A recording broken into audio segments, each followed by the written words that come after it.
Sir ರಾತ್ರಿ ಸಭೆ ಮುಗಿಸ್ಕೊಂಡು ಹೋಗ್ಬೇಕಾದ್ರೆ ಲಕ್ಷ್ಮೀ ಹೆಬ್ಬಾಳ್ಕರ್ ಅವ್ರ ಕಾರ್ ಅಪಘಾತ ಆಗಿದೆ. ಸೊ ತಮ್ಮ ಮತ್ತೆ ಅವ್ರಿಗೆ ಇಬ್ಬರಿಗೂ ಕೂಡ ಏಟ್ ಆಗಿದೆ ಅನ್ನೋದು, ಪೆಟ್ಟಾಗಿದೆ ಅನ್ನೋದು. ಅದೇ ಬೆಳಗಿನ ಜಾವ ಆಗಿದೆ.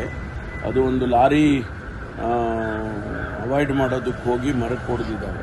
ಕಾರು ತುಂಬ ಜಖಮ್ ಆಗಿದೆ. ಅವರಿಗೆ ಸ್ವಲ್ಪ ಸಣ್ಣ ಪುಟ್ಟ ಗಾಯಗಳಾಗಿದ್ದಾವೆ ಅಂತ ಕೇಳಿದೆ. ನಾನು ಅವ್ರ ತಮ್ಮ ಫೋನ್ನಲ್ಲಿ ಮಾತಾಡಿದೆ. ಸೀರಿಯಸ್ ಆಗಿ ಇಂಜುರೀಸ್ ಏನಾಗಿಲ್ಲ. ಅವರು ಸ್ವಲ್ಪ ಡಿಸ್ಟರ್ಬ್ಡ್ ಇದ್ದಾರೆ ಅಂತ ಹೇಳಿ ಆಸ್ಪತ್ರೆಯಲ್ಲಿದ್ದಾರೆ ಅಂತ. ಅವ್ರಿಗೆ ಮಾತಾಡೋಕ್ಕಾಗಲಿಲ್ಲ. ಅವ್ರ ತಮ್ಮನಿಗೆ ಮಾತಾಡಿದೆ. ಸರ್ ರಾತ್ರಿ ಸಭೆ ಮುಗಿಸ್ಕೊಂಡು ಹೋಗ್ಬೇಕಾದ್ರೆ ಲಕ್ಷ್ಮೀ ಹೆಬ್ಬಾಳ್ಕರ್ ಅವ್ರ ಕಾರ್ ಅಪಘಾತ ಆಗಿದೆ. ಸೊ ತಮ್ಮ ಮತ್ತೆ ಅವ್ರಿಗೆ ಇಬ್ಬರಿಗೂ ಕೂಡ ಏಟ್ ಆಗಿದೆ ಅನ್ನೋದು, ಪೆಟ್ಟಾಗಿದೆ ಅನ್ನೋದು. ಅದೇ ಬೆಳಗಿನ ಜಾವ ಆಗಿದೆ.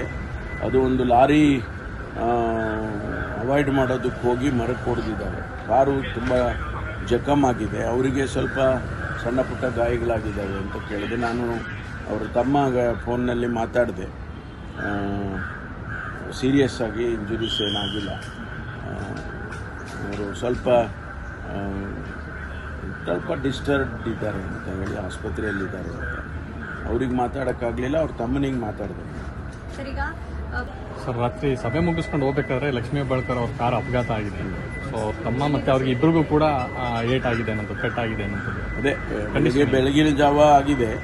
ಅದು ಒಂದು ಲಾರಿ ಅವಾಯ್ಡ್ ಮಾಡೋದಕ್ಕೆ ಹೋಗಿ ಮರಕ್ಕೆ ಹೊಡೆದಿದ್ದಾರೆ. ಕಾರು ತುಂಬ ಜಖಮ್ ಆಗಿದೆ. ಅವರಿಗೆ ಸ್ವಲ್ಪ ಸಣ್ಣ ಪುಟ್ಟ ಗಾಯಗಳಾಗಿದ್ದಾವೆ ಅಂತ ಕೇಳಿದೆ. ನಾನು ಅವ್ರ ತಮ್ಮ ಫೋನ್ನಲ್ಲಿ ಮಾತಾಡಿದೆ.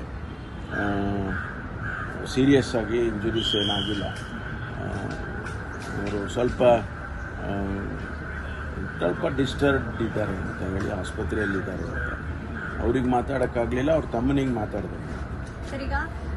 ಸರ್ ರಾತ್ರಿ ಸಭೆ ಮುಗಿಸ್ಕೊಂಡು ಹೋಗ್ಬೇಕಾದ್ರೆ ಲಕ್ಷ್ಮೀ ಹೆಬ್ಬಾಳ್ಕರ್ ಅವ್ರ ಕಾರ್ ಅಪಘಾತ ಆಗಿದೆ.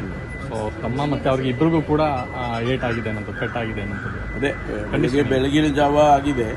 ಅದು ಒಂದು ಲಾರಿ ಅವಾಯ್ಡ್ ಮಾಡೋದಕ್ಕೆ ಹೋಗಿ ಮರಕ್ಕೆ ಹೊಡೆದಿದ್ದಾರೆ. ಕಾರು ತುಂಬ ಜಖಮ್ ಆಗಿದೆ. ಅವರಿಗೆ ಸ್ವಲ್ಪ ಸಣ್ಣ ಪುಟ್ಟ ಗಾಯಗಳಾಗಿದ್ದಾವೆ ಅಂತ ಕೇಳಿದೆ. ನಾನು ಅವ್ರ ತಮ್ಮ ಫೋನ್ನಲ್ಲಿ ಮಾತಾಡಿದೆ.